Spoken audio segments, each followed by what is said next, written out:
Assalamualaikum warahmatullahi wabarakatuh. Selamat pagi Bapak dan Ibu guru sekalian. Terima kasih sudah menyempatkan waktunya untuk mengikuti workshop kali ini dengan judul Be an Effective and Professional English Teacher. Okay, let me introduce myself. My name is Ashfirizki Fitria. I'm from UIN Sunan Gunung Jati Bandung, from Faculty of Tarbiyah dan Keguruan, Prodi Pendidikan Bahasa Inggris.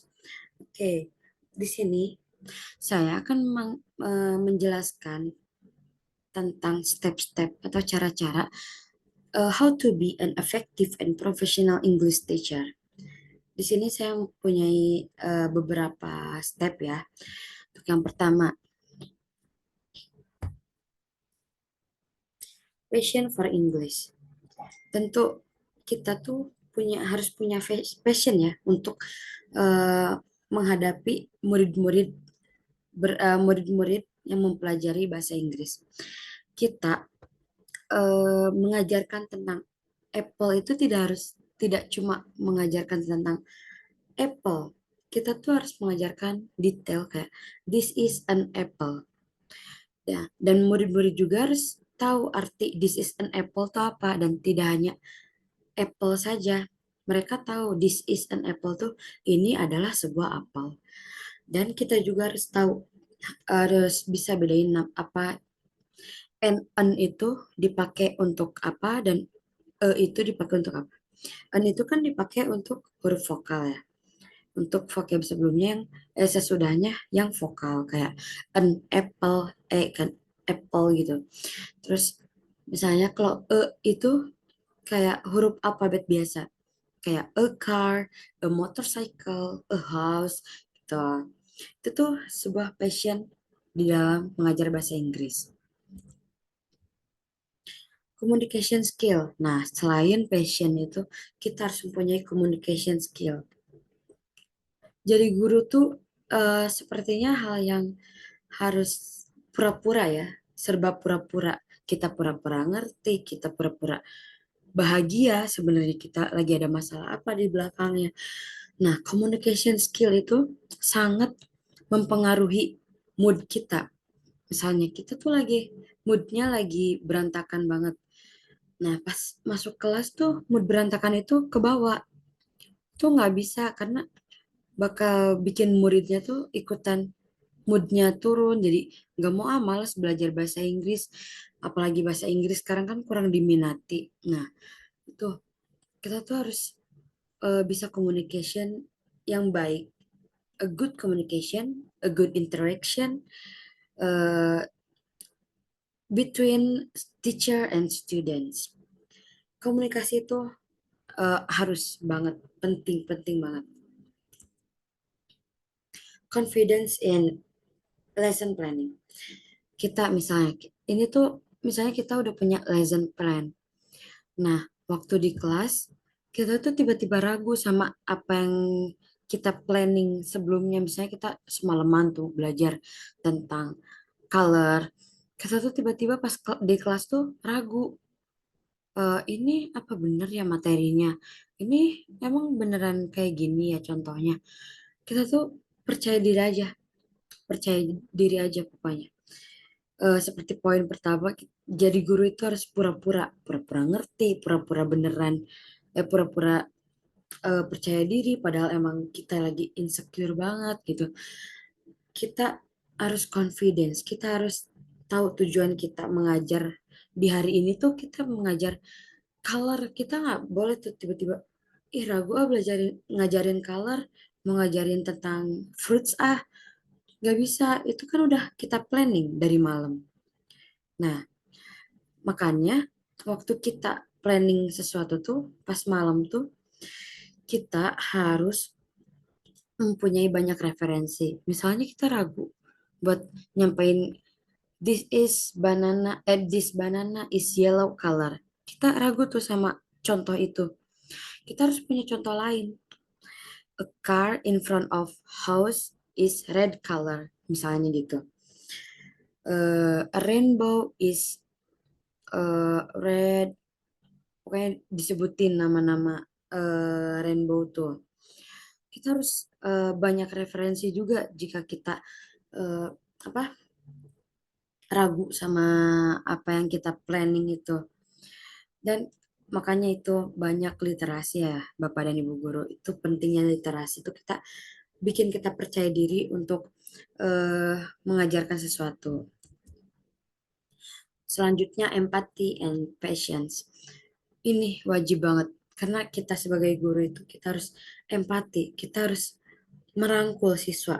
Misalnya ada siswa yang egosentriknya tinggi, itu kan kita harus empati, harus mempunyai approach kayak pendekatan. Kamu kenapa gak mau sekelompok sama dia? Kamu kenapa gak ngerjain tugas? Kita harus ada pendekatan. Patience juga. Kan di dalam kelas tuh nggak semuanya fast learners ya. Pasti ada aja slow learners ya. Nah, di sana tuh kesabaran kita diuji. Kita harus mempunyai kesabaran yang sangat luas. Maksudnya orang-orang udah murid-murid lain tuh udah pada ngerti. Ya, banana, this banana is yellow color. Tapi murid satu itu yang slow learners tuh kayak, Miss, kenapa banana is yellow color? Yellow color tuh apa, Miss? Color tuh apa? Yellow tuh apa? Banana itu apa? Kita harus sabar, kita harus kayak jadi anak-anak banana a banana this banana is yellow color. Oke, siapa yang tahu this banana is yellow color? Jadi sampai muridnya tuh ngerti, paham, dan di ujung tuh mungkin bakal ada kayak exercise kan, pasti ada assignment atau exercise. Itu tuh eh, emang kita harus sabar banget sampai murid-murid tuh bisa menjawab exercise yang kita berikan tuh. Ini poin sangat penting saat menjadi guru, empathy and patience. Oke, problem solving skill. Nah, kita pasti punya problem dimanapun kita berada. Seperti problem saat memilih baju untuk ke sekolah, problem di rumah, problem di masyarakat, problem di diri kita sendiri. Nah, di dalam kelas itu, kita sebagai guru, sebagai mentoring, leading, yang mengarahkan murid-murid itu, kita harus mempunyai solve. Kita harus mempunyai problem solving skill. Gak bisa tuh kita misalnya ada murid yang bermasalah, Miss, cara baca banana tuh gimana? Banana or banana? Masa kita nggak tahu, cari aja di Google, kan nggak mungkin ya. Kita harus punya problem solvingnya. Kayak misalnya ada murid tuh yang nggak mau eh, speaking, kita harus punyai solvingnya juga kayak, coba kamu ngobrolnya jangan sama Miss, ngobrol bahasa Inggris sama teman sebangku kamu. Kan teman sebangku kamu juga sering ngobrol sama kamu. Coba ngobrolnya, cobain pakai bahasa Inggris. Nah, itu tuh suatu problem solving skill juga ya, Bapak dan Ibu guru. Organization and attention to detail. Kita harus sangat-sangat harus mempunyai perhatian dalam organization kita, dalam manajemen classroom kita, dalam attention to detail. Kita tuh harus bisa attention to detail saat mengajar. Gak bisa tiba-tiba eh, kita ngajar, this is an apple. Terus murid ada yang nanya, Miss, kenapa an apple? Kenapa nggak a apple? Kan kalau misalnya kita nggak attention to detail, kita kayak, oh iya juga ya, apa ya? Bedanya an sama e tuh.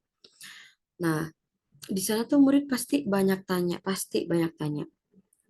Terus masa tiba-tiba kita bilang, kita jawab, bentar ya, Miss mau searching dulu di Google. Itu malu ya. Nah, sebelum kita membuat lesson plan itu, kita harus attention to detail. Apa yang akan kita sampaikan tuh? Attention gitu. Oke, knowledge of English language and literature. Kita harus punya pengetahuan tentang bahasa Inggris sama sastra Inggrisnya. Nah, tidak hanya bahasa Inggrisnya, kita harus mempunyai pengetahuan tentang sastra juga. Nah, ini yang diuji itu apa? Literasi kita. Lagi-lagi tentang literasi kita. kita tuh harus mempunyai literasi yang baik karena itu tuh sebuah pengetahuan juga. Mau kita literasi, mau kita dengerin orang ngobrol, dengerin workshop ini juga knowledge. Nanti Bapak dan Ibu guru mungkin dapat poin yang saya sampaikan pada pagi hari ini. Oke, sesi selanjutnya adalah question and answer session. Untuk Bapak dan Ibu guru yang ingin bertanya bisa ditulis di kolom komentar ya.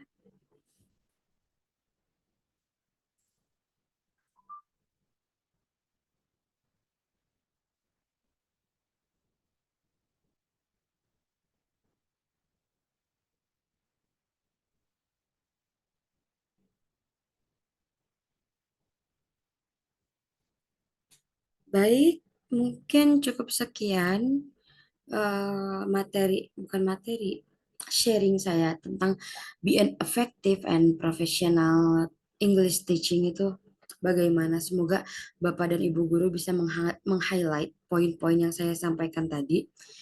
Semoga tidak ada miscommunication atau apapun itulah, saya tidak mau gitu dalam apa yang telah saya sampaikan tuh nyampainya beda gitu.